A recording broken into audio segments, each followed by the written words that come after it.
Yeni vermiyorlar. Ona işte başı kapalı olmakta kameraya gider.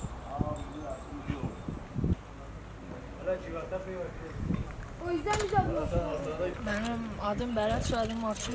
7. sınıfa. Ne yapak abi, Civali'dir. 20 gündür falan okula gitmiyoruz. Bir an önce okulumuzun temizlenmesini istiyoruz. Eğitimi çok özledik falan. Ben de Civali'den dolayı gelmiyorum okula. Sıralarımızın hepsini değişmesini istiyoruz. Ben de bir hafta falan, şu an iyidir işte. Ara sıra midem falan bulanıyor. Eğitim olmadığı için sokaklarda geziyoruz. Bir an önce eğitim olmasını istiyoruz. Sokaklarda gezmek istemiyoruz.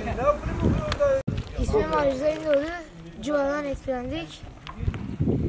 Bir hafta yoğun bakımda yattık. Nerede? Elazığ Fırat Üniversitesi. Şimdi nasıl durumu? Şimdi durumumuz iyi. Abi ben 8. sınıfım. Okulu eğitimi özledik abi. 20 gün var. Şu an temizlendi diye düşünüyoruz. Benim torunlarım da var. Cival zehirliğinde zehirlendiler. Ben kendim de zehirlendim.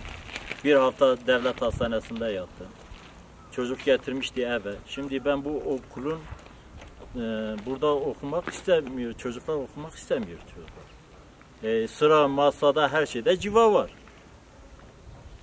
Ya güzel bir fayans yapsınlar, güzel bir boya yapsınlar, ondan sonra çocuklarımızı göndeririz. Yoksa kesinlikle olarak çocuklarımızı göndeririz.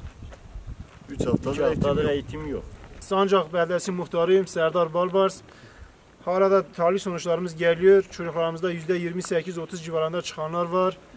Bu Elazığ'da olanlar mesela bir kısmı hala düşmemiş. Çocuklarımız bu ilacı mesela vücudu kabullenmeyen çocuklarımız hala vardır yani. İlacı kabullenmiyor. Kabullenmediği için değeri hala düşmeyen çocuklarımız var. Yani bu çocuklarımızın ileride durumu ne olacak? Hep bir psikoloji şey altında kalmışız. Yani bu sıralar eskidir. Çocuklarımız bu psikoloji altında bu okula gelmek de istemiyor.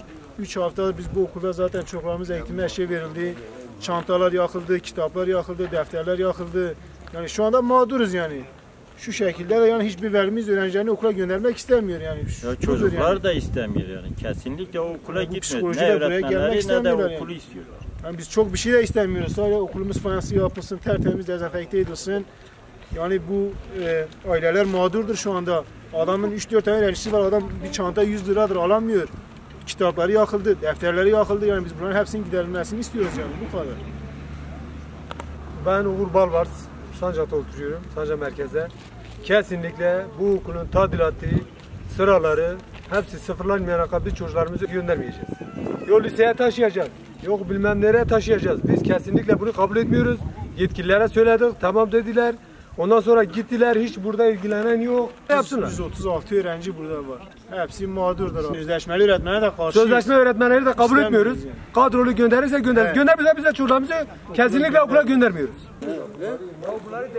Olmuyor kardeşim, mesela iki çocuk 16-17 yaşında, ben çocuğum 4-5 yaşında yapmaz. Şöyle bir saçma bir şey olur ya.